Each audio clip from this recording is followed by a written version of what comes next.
Greeting everyone, my name is Sahar Mohammed Hisham. I'm board certified infectious disease clinical pharmacist, UAA licensed pharmacist, and hold my master degree in clinical pharmacy. It's my pleasure to welcome you today to the second lecture in our series on the broad intervention in the antimicrobial stewardship implementation.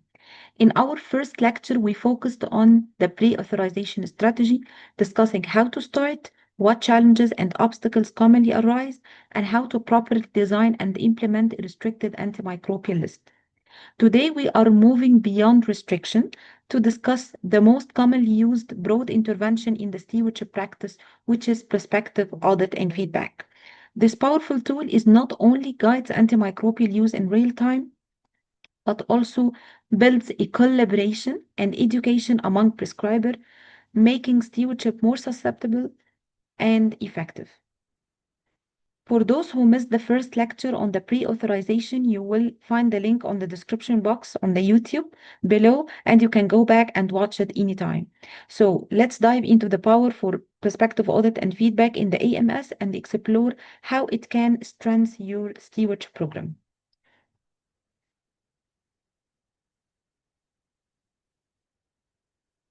Now that we have introduced prospective audit and feedback as one of the most impactful broad intervention in the stewardship, let's connect it back to the global standards. These are the CDC core elements on the hospital antimicrobial stewardship program. As we can see here in this picture, prospective audit and feedback is not just an optional tool, it's recommended evidence-based practice highlighted by the CDC core intervention. The CDC checklist specifically asks whether the prescriber, physician, or pharmacist are reviewing the courses for therapies for specified antibiotics with prospective audit and feedback. This tells us something very important. Prospective audit and feedback is not just a technique, it's a building block in any stewardship program. Without it, stewardship program cannot be considered complete. So you must implement prospective audit and feedback strategy.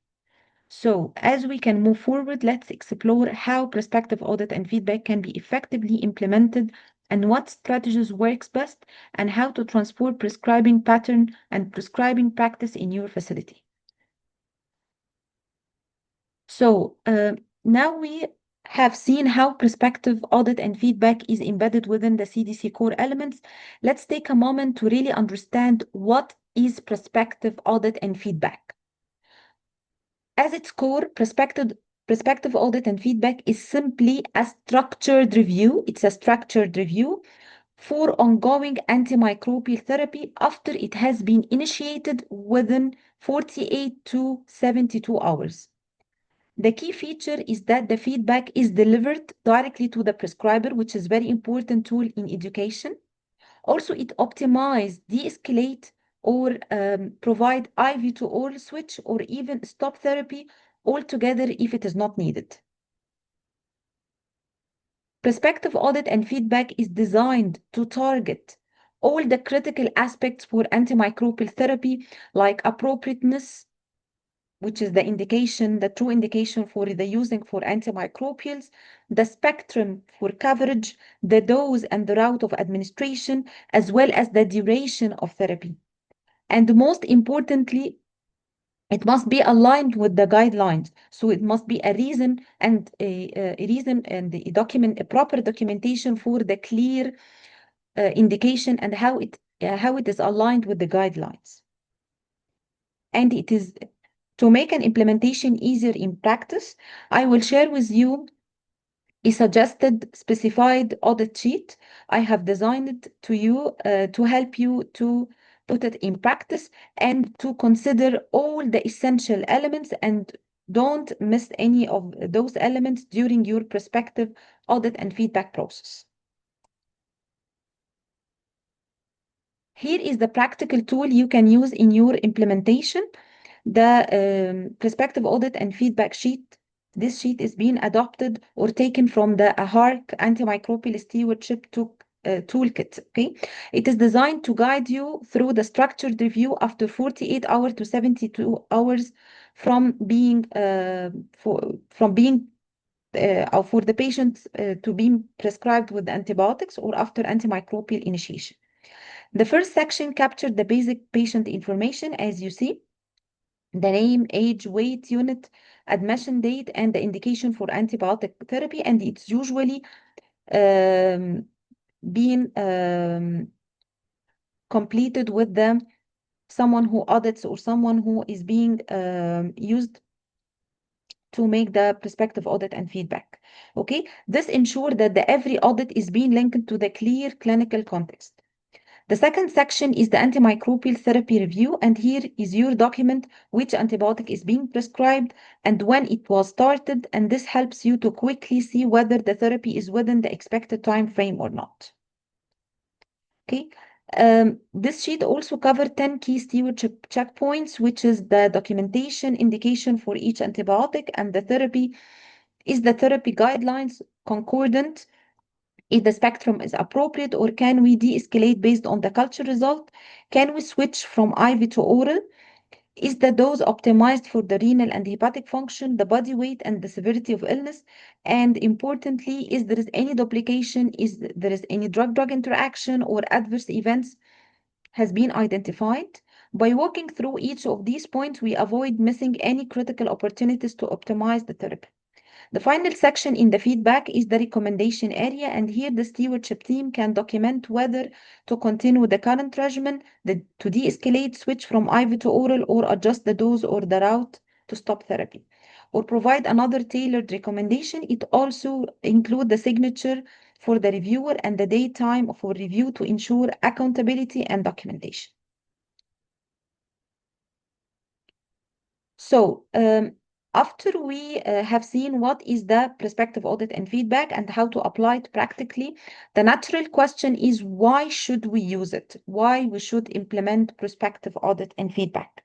First, the prospective audit and feedback is about engagement. You are engaged the primary care physician rather than enforce them like the restriction or the pre-authorization strategy. It allows us to coach prescriber to instead of policing them. This is very important because it preserves the physician autonomy and while it will guide them to use the antimicrobial properly. The second, by reviewing the therapy early and providing direct feedback, prospective audit and feedback helps to reduce the unnecessary broad spectrum antibiotic use. And this is not only decrease the resistance, but also it decrease the pressure and will decrease the C. diff infection, drug toxicities. Also, it increases and improve the adherence to the guidelines, optimize patient outcome, and this means that better safety, shorter length of stay, and lower or fewer readmissions and more cost-effective care. And also cost effectiveness is very important. Okay, as you see, most of the world are being directed on the cost-effective and how they can provide all the patient care and all the patient service with minimization for the cost. The prospective audit and feedback should be linked with the cost reduction, okay, to show how it impacts the cost effectiveness strategy. And perhaps most importantly, it contributes to the building for the sustainable stewardship culture across the department. It moved the stewardship from being a policy in the paper, okay, to becoming a shared clinical practice that is embraced by the entire healthcare team. So now that we understand why prospective audit and feedback is important and why it is needed now, the next question is how do we actually put it in practice? Let's walk through the steps for implementation. After we have been suggested the checklist that you can use it when during your prospective audit and feedback, sometimes the problem that your institute containing a lot of patients and the flow of the patients is very fast and very rapid, so it's very hard for the stewardship team, either the pharmacist or the physician, to do a prospective audit and feedback for all the patients. So it's very important to put a strategic plan. Who is the patient that will be followed? So the step number one is define the scope. The first step is to decide which antibiotics you will follow or you will audit, which wards or which patient groups. For example, if you are focusing on the carbapenems, you make a strategy for restricting the carbapenems, for example. So you should combine this restriction with prospective audit and feedback. You should focus on the carbapenem use. If you are focusing or implementing strategic plan for the ICU patients, so you should follow these patients. You should make prospective audit and feedback for the ICU patient. Or if you are being using or implementing a new policy or a new guidelines about certain disease like UTI or like community acquired pneumonia cases, so you should implement a prospective audit and feedback directing on the patient that are being admitted with community acquired pneumonia or UTI, or the disease that you have put to it or implement to it the guidelines, the new guidelines. Narrowing the scope makes the process manageable and more effective. So you are not be able to monitor all the patients in all departments, taking all the antibiotics. It's very hard and not manageable. So you should narrow your scope depending on your strategic plan.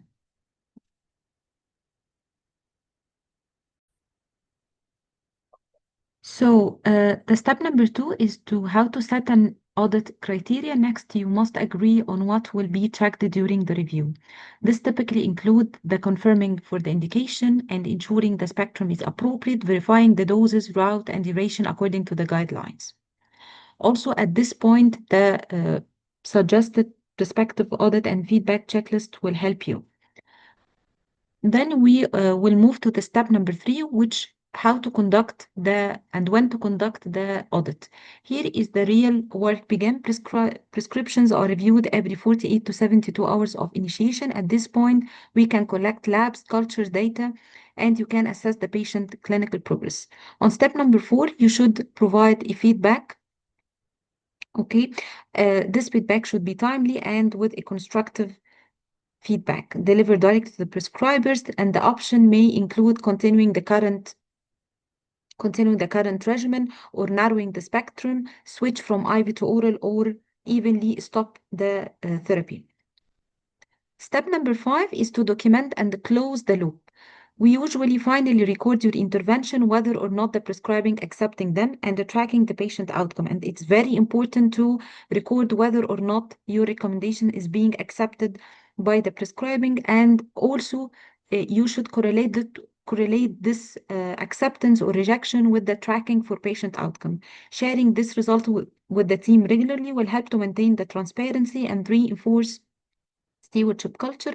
Also, this intervention means your impact and how you make a difference.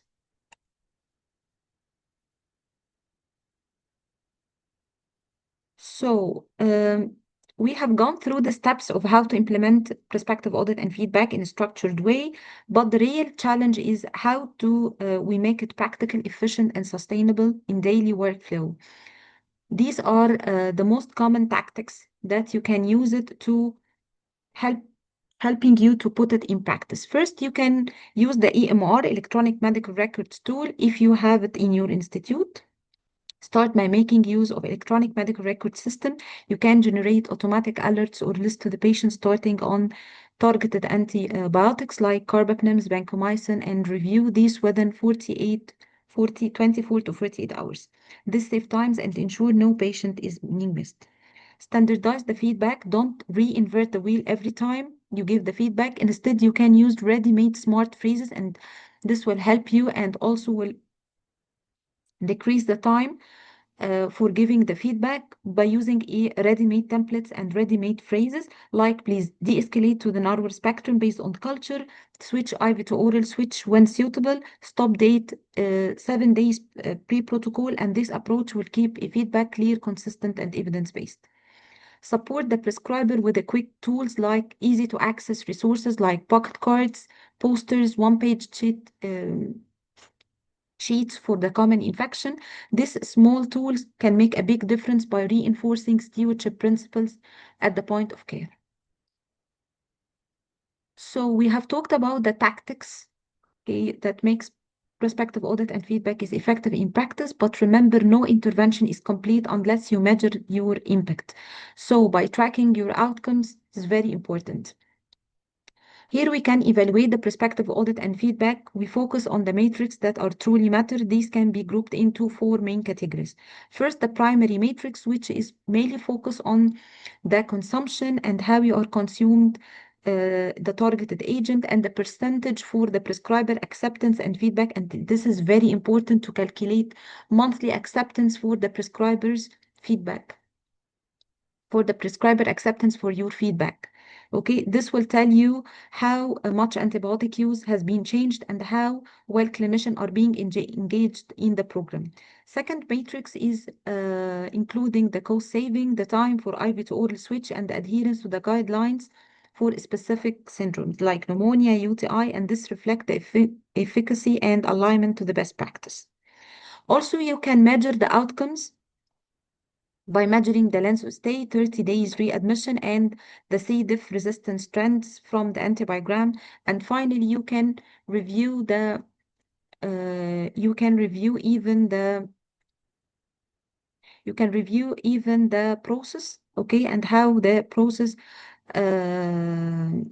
well the process is being run properly day to day. For example, how many reviewers are being per week are being conducted, and how many interventions are being made, the percentage implemented within 24 hours, and this will help us to identify the operational strengths and gaps. We have seen how the prospective audit and feedback can be implemented, the matrix that prove its value, but as we see, as any of the intervention, there are challenges. Let's talk about the main obstacles we face when putting prospective audit and feedback into practice. First of all, the limited ASP staffing and time. One of the biggest challenges that is being faced us in the stewardship program is the limited resources, including limited personnel. Real-time reviewers require dedicated time and resources, and not all the hospitals have enough pharmacists and ID specialists to cover every case. Prescribing resistance. The MRP for the patients usually take the decision for the patient, and maybe it be challenging if the prescriber has a resistance to the stewardship intervention. Some of them worry about the prospective audit and feedback, and they feel that there is a micromanagement or there will be a delay in the therapy. Building trust and framing prospective audit and feedback as a coaching rather than policing is a key. Communication and documentation gaps. Even when the audits are being done, the impact can be lost if the feedback is not communicated clearly or documented in a reasonable way. That's why the standardized templates and the EMR integration is very important. The data availability, finally, maybe there is a fragmented notes, there is not proper documentation, the culture results are being delayed. All these are the problems that can obstacle or face the prospective audit and feedback to be implemented properly. So in order to overcome the obstacles, first, you should always position the feedback in collaboration with the patient-centered rather than judgmental, and celebrating any acceptable changes help us to build the trust with the prescriber. Second, for urgent situation, allow the first doses to go through, but ensure rapid and same-day feedback and the clear escalation pathways are in place. Third, communication must be standardized using an EMR notes and predefined order sets, reduce the ambiguity. Importantly, you can set a clear service level agreement. What is the service level agreement? That the response rates must be well defined, that the time frame for the response rates must be well defined, meaning that urgent requests should be answered in the same day while the routine ones are within 24 hours. Finally, continuous investment on the training is very essential. Sharing local impact using run charts and case spotlights motivate teams and show the real benefit for the stewardship intervention. By addressing these obstacles proactively, we can transform the potential challenges into opportunities for growth and improvement. Now we have looked at the main barriers and how to overcome. The question is, where do we actually begin, and what are the some small and powerful tips you can take the right way to build a stewardship? How to start it tomorrow? Quick wins. First, start at small and focus on just the high impact antibiotic like carbapenems, like piperacillin, tazobactam, or vancomycin. By narrowing focusing, you can concentrate effort where they matter most. Secondary, review early within 48 to 72 hours using the EMR to generate a list for the new antibiotic to start and make sure that every day the reviewer is assigned. Third, set a limit, a 7 days default duration built directly into the EMR. Ensure stop and review dates are not forgotten and prevent indefinite therapy.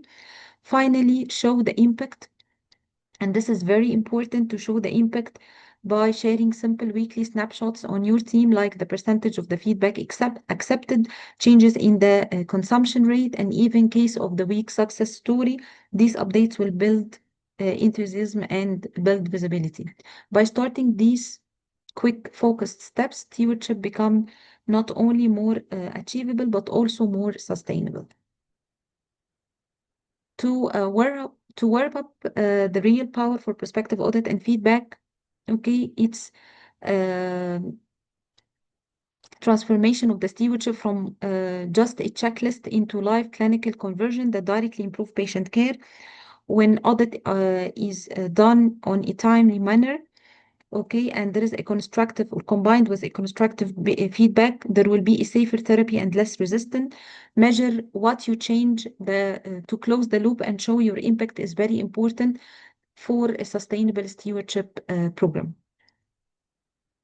Before we finish, I would like to remind you that this conversation does not have been ended here. I provide a professional courses in the infectious diseases, either fully in English or a hybrid Arabic in English format to support ongoing learning. I also offer an online consultation to help your institution to implement effective antimicrobial stewardship program tailored to their needs. If you would like to connect, collaborate, or discuss your hospital specific challenge, please reach me directly on the WhatsApp. This is my number. I look forward to work together to strengthen the stewardship and improve the patient care. Finally, thank you and see you soon on other videos and other topics related to the stewardship and how to implement the stewardship properly and how to decrease the resistance and how to use antibiotic effectively. Thank you and goodbye.